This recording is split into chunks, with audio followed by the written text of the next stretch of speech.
헬로우 차이나 유한타증권 김석환 대리입니다. 대리님, 안녕하세요. 안녕하십니까? 네, 오늘 중국의 GDP 성장률 발표가 있습니다. 앞서서 중국 시황 전해주셨던 연구원이 그 중국 경제 내에서 3차 산업의 어떤 경제 견인력이 높아지고 있다, 이런 얘기를 해주셨어요. 그러니까 중국에서 지금 서비스 산업, 우리가 잘 알고 있는 유명한 기업들, 알리바바도 그에 해당할 수 있겠고요. 그런 기업들의 어떤 실적이 상당히 좀 중요해지는 시기인 것 같습니다. 하지만 1, 2차 산업 같은 경우도 계속 또 그 역할을 잘해줘야 되기 때문에 이런 부분에 있어서 중국 정부에서 또 더 투자를 하거나 신경을 쓸 수 있겠다, 이런 얘기들도 해주셨는데요. 어떤 오늘 포인트로 중국 기업 이야기 들어볼까요?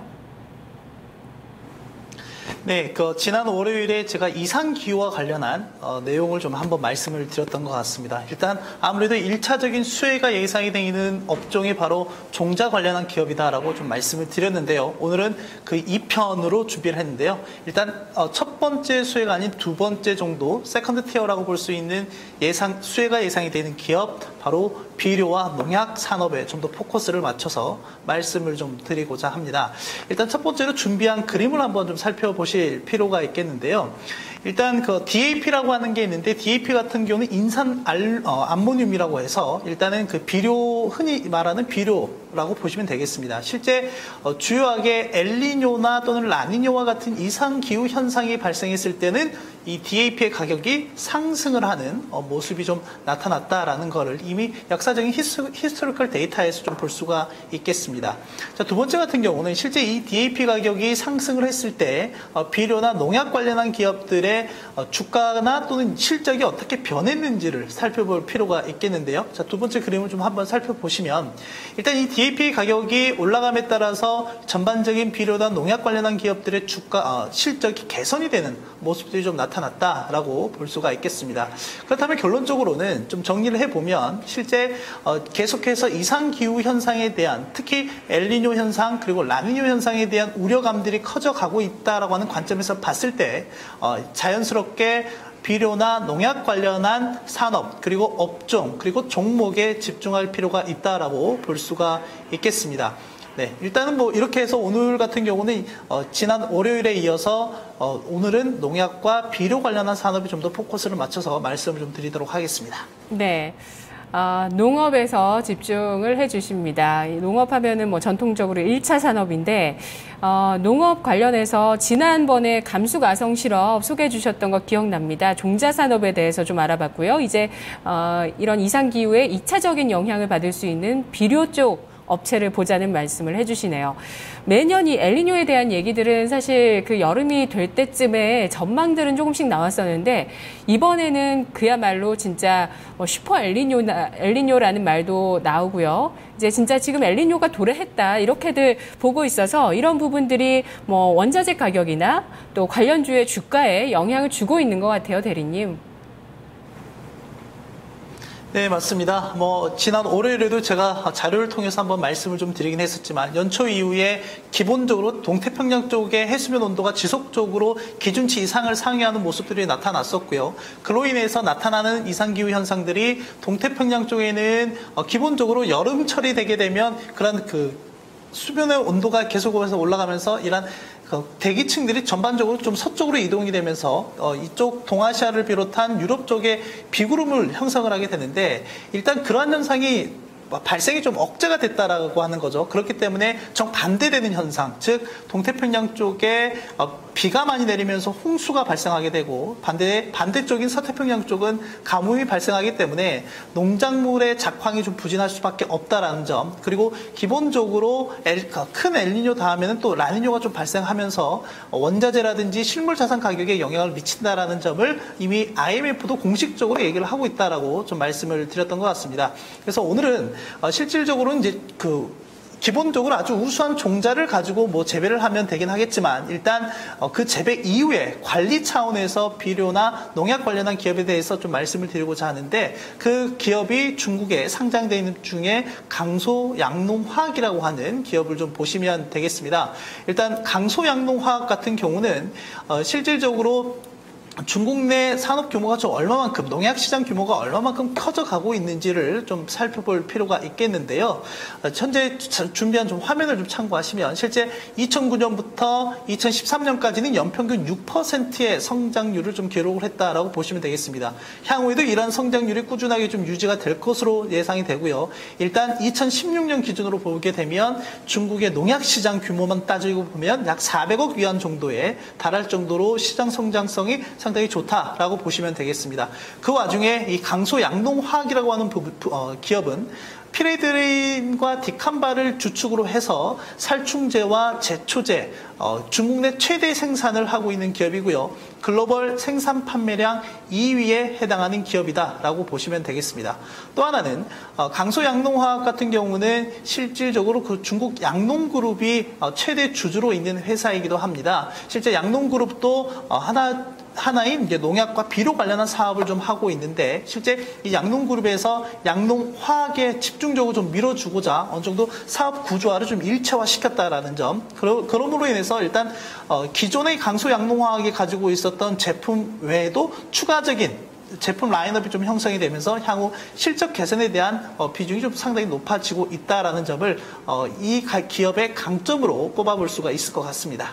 네, 중국 농약 시장의 성장세는 생각보다 크지는 않습니다. 연평균 성장률이 6% 정도인데요. 하지만 이 기업 같은 경우 벌써 세계 판매량 2위 기업입니다. 넓은 영토를 가지고 있는 만큼 중국 기업이 이렇게 세계 2위 기업이고요. 또 피레드린이라는 그 제품을 많이 생산한다고 하셨는데 좀 찾아보니까 천연에서 그 생산되는 성분을 그대로 사용하는 농약 중에 하나라고 하네요. 그렇다면 이 강소 양농화학, 앞으로 이 제품 라인업이 다변화되는 측면, 또 엘니뇨가 도래했기 때문에 작황 부진에 따라서 비료 수요가 늘어나는 측면, 이런 부분을 좀 성장 동력으로 보시는 것 같은데요. 국내 주식과 한번 비교를 해보죠. 어떻습니까? 네, 국내 주식과 좀 비교를 해보면 아무래도 좀 남해화학과 유사하게 비교를 해볼 수 있지 않을까 생각이 됩니다. 실질적으로 성장성 측면이라든지 또는 수익성 측면에서 좀 고르게 비교를 해보실 필요가 있겠는데요. 일단 준비한 좀 화면을 좀 보시면 좋지 않을까 생각이 됩니다. 자, 일단은 지난 월요일에는 저희가 감속 아성 시럽을 얘기를 하면서 농우바이오와 좀 비교를 했었고, 강소 양농화학 같은 경우 남해화학과 좀 비교를 해봤을 때 실제 감속 아성 시럽이라든지 강소 양농화학 같은 경우는 아무래도 어느 정도 성장주에 좀 더 편중을 해볼 수가 있지 않을까 생각이 됩니다. 기본적으로 전방 산업의 캐파가 지속적으로 좀 증가할 수 있는, 그러니까 1인당 양곡 소비라든지 재배 면적이 점진적으로 좀 커져가면서 전방적인 수요가 계속해서 좀 증가할 수 있는 부분이 있다라고 하면 국내에 있는 남해화학과 농우바이오 같은 경우는 어느 정도 좀 정체되어 있다라고 보시면 되겠습니다. 그래서 우리가 흔히 어떤 제품의 생명주기라고 하는 걸 봤을 때 일단 중국 같은 경우는 성장 쪽에 좀 더 포커스를 맞춰보실 필요가 있을 것 같고, 국내 시장의 종목들 같은 경우는 성숙기에 좀 더 포커스를 맞춰볼 필요가 있겠습니다. 그러한 부분들이 실제 보고 계시는 주요 재무지표의 흐름에서도 정확히 좀 나타난다라고 볼 수가 있겠는데요. 일단 매출액 성장률 측면에서 보면 강소 양농화학 같은 경우는 연평균 20%가 넘는 성장세를 보이고 있다. 하지만 중국의 전반적인 그 성장세는 6%이지만 중국 산업의 성장 대비 높은 성장률을 좀 구가하고 있다라는 점, 그만큼 전반적인 이 시장 내에서 어느 정도 독점력을 빠르게 그리고 시장 점유율을 빠르게 좀 늘려나가고 있다라고 볼 수가 있겠습니다. 또 하나는 영업이익률 측면입니다. 영업이익률 같은 경우는 남해화학 같은 경우는 한 6% 내외에서 머무르고 있지만 실제 강소양농화학 같은 경우는 20% 정도에 달할 정도로 좀 상당히 높은 수준의 영업이익률을 보이고 있다라는 점입니다. 실제 PER이나 PBR 같은 경우도 남해화학 대비 좀 저평가되어 있는 부분들이 있기 때문에 분명히 좀 성장성의 측면에서는 국내 비교할 수 있는 남해화학보다는 좀 더 크다라고 볼 수가 있겠습니다. 네, 업황도 그렇고요. 놓여있는 업황이나 지금 보여주셨던 그런 성장 지표라든지 가격적인 지표들을 봤을 때 강소 양농화학이 더 매력적이라는 판단을 해주셨네요. 그러면 투자 포인트를 좀 정리를 하면서 전략을 세워보도록 하겠습니다. 시간 여유는 충분하네요. 충분히 좀 설명해 주셔도 괜찮을 것 같아요, 대리님. 강소 양농화학. 다른 중국 기업들에 비해서도 밸류에이션 매력이 있는 편이죠. 왜 이렇게 좀 평가를 받았는지 이런 부분들도 좀 파악을 해보면서 투자 포인트 정리를 해볼게요.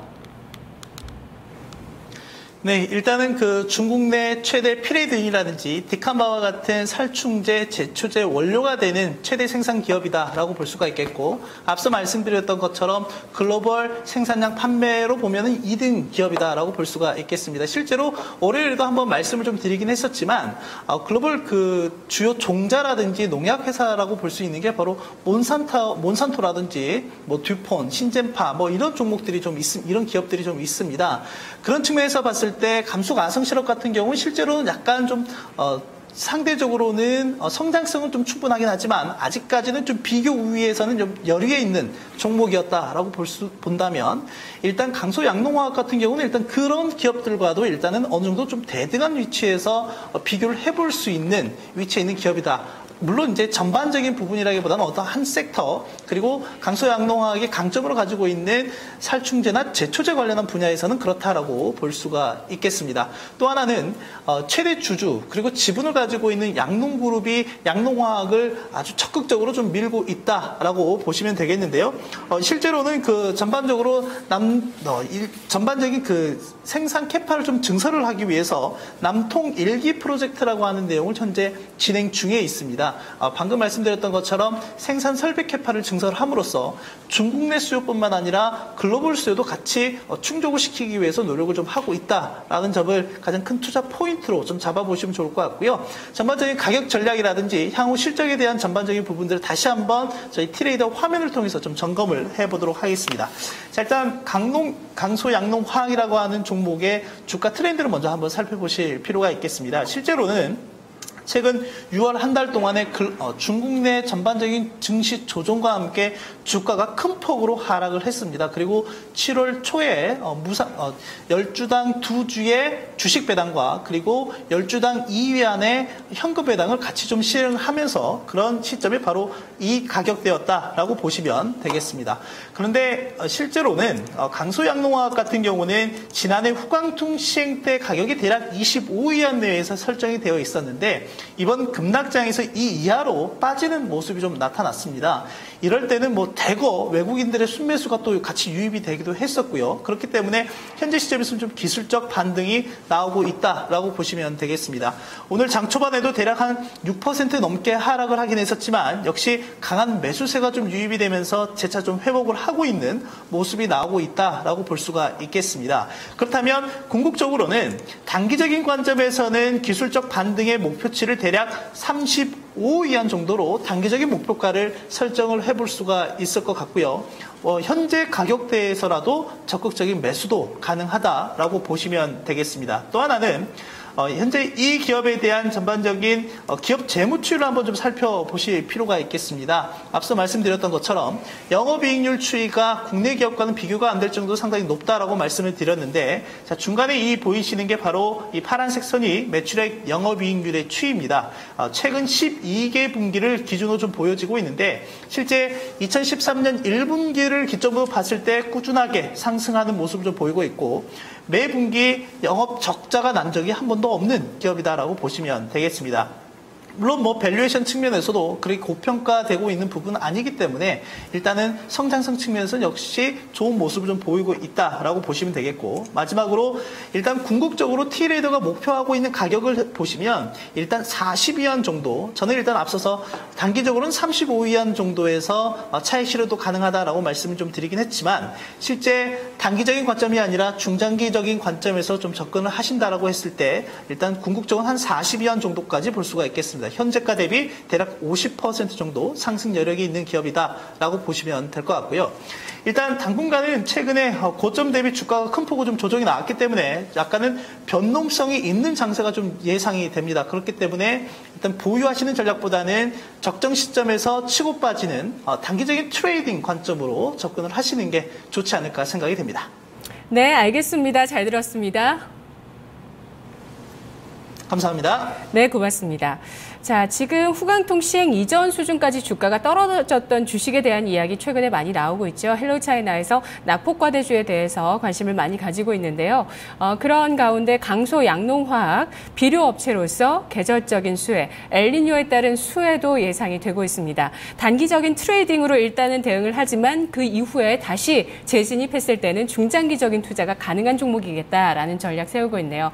최근에 중국 주식시장 주식 접근할 때 좀 일단은 좀 매도 한번 해주고 단기적으로 트레이딩 해주고 다시 진입하자는 전략들이 얘기가 많이 나오고 있어요.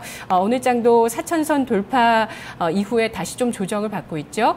4,200선까지 목표치를 잡는 증권사도 보이기도 했었는데요. 이런 부분들 단기적인 트레이딩으로 일단은 좀 대응을 해보시기 바라겠습니다. 헬로차이나 강소 양농화학에 대해서 알아봤습니다. 마켓 이마 기장에서 뵙죠.